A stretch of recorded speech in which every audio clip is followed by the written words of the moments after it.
community organization, a nonprofit, focusing on building community here in Asheville, Buncombe County, and Western North Carolina. And so we do a lot of things because community is our focus.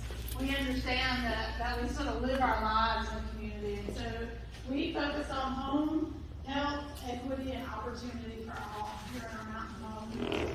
Because that's what we heard from our community, whether it was elders, whether it was our African American Latinx community, whether it was children, folks on the street.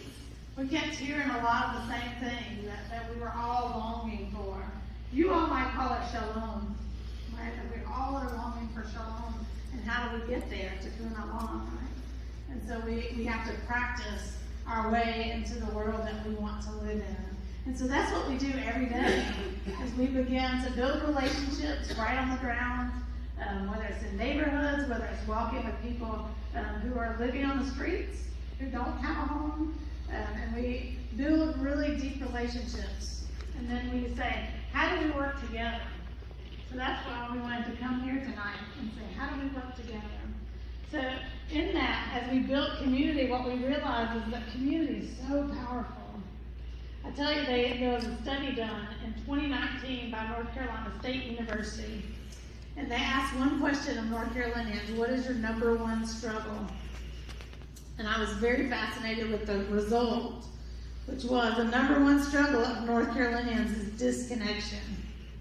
That was the result, disconnection. And I thought, aha, that's what we do, is we create those critical connections for all of us to be able to live our lives and thrive here in our community. So I'm really proud of a lot of the projects that we are doing. We have the first formerly homeless street medic team in the nation. So our street medics train with nurses, EMTs, and we build relationships directly on the street and provide immediate care through health prevention, wound care, and helping people connect into primary health care. So we know how to spot the signs of a stroke or a heart attack, or what to do if we see you hit by a car, on lots of different things. And so I'm really proud of the work that they're doing. We have the first model of deeply affordable micro-homes with equity for this region, and we think it's a national model. We have people calling from California now and across the state of North Carolina and Florida and all over, looking at what we're doing, because we believe that we want to welcome people home into neighborhoods, and we want to make sure that people are able to lift themselves out of poverty through equity.